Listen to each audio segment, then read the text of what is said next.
இந்த லேடி அவங்களோட பையனோட கண்ணை மூடிட்டு அவனோட சாப்பாட்டுல ஏதோ மருந்து ஊத்துறாங்க. அந்த வீட்டுல வேலை பார்க்கறவங்க இதை பார்த்துட்டு இந்த பையனுக்கு ஏதோ விஷம் வைக்கிறாங்கன்னு நினைச்சு இதை சாப்பிட வேணாம்னு சொல்றாங்க. இதுக்கு பதிலாக நான் வேற சாப்பாடு கொண்டு வரட்டான்னு கேக்குறாங்க. அவனும் சரின்றான். அந்த பையனோட அம்மா நீ கண்டிப்பா இதான் சாப்பிடணும், வேற எதுவும் சாப்பிடக்கூடாதுன்னு சொன்ன உடனே இந்த லேடி கிளீன் பண்ற லிக்விட சாப்பாடு மேல ஸ்ப்ரே பண்ணி விட்டுறாங்க. அந்த சின்ன பையனுக்கும் இங்க என்ன நடக்குதுன்னே புரியல. அதுக்கப்புறம் அந்த சின்ன பையனை கூப்பிட்டு பேசிட்டு இருக்காங்க. அப்படியே அந்த பக்கம் பார்த்தா அந்த சின்ன பையனோட அம்மா அப்பா சண்டை போட்டுட்டு இருப்பாங்க. இந்த லேடி என்ன சொல்றாங்கன்னா அந்த கையில வச்சிருக்க மருந்த அந்த பையனை எப்படியாவது சாப்பிட வைக்கணும்னு சொல்றாங்க. ரெண்டு பேரும் சண்டை போட்டு போயிடுறாங்க. அதுக்கப்புறம் இந்த சின்ன பையன் அந்த வேலை செய்யற லேடி கூட தான் இருப்பான். திடீர்னு அவனுக்கு என்ன ஆகும்னு தெரியாது, மயக்கம் போட்டு அப்படியே விழுந்துருவான். அந்த பையனோட அம்மாவும் அப்பாவும் அங்க வருவாங்க. இந்த ஆள் அந்த வேலை செய்யற லேடியை நீ என் பையனை என்ன பண்ணன்னு சொல்லிட்டு கேட்டுட்டு இருப்பான். அந்த பையனோட அம்மா அந்த மருந்து அந்த பையனை கொடுத்த உடனே அவன் எந்திரிச்சிருவான். ஆக்சுவலா அவனுக்கு டெய்லியும் அந்த மருந்தை கொடுக்கணும். அதை கொடுத்தா அவன் சாப்பிட மாட்டேங்கிறான்னு சொல்லிட்டு சாப்பாட்டுல கலந்து கொடுப்பாங்க.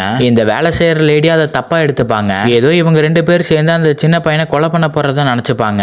இந்த ஆளு எல்லாம் சொன்னதுக்கு அப்புறம் தான் இந்த லேடிக்கு எல்லாம் புரியும்.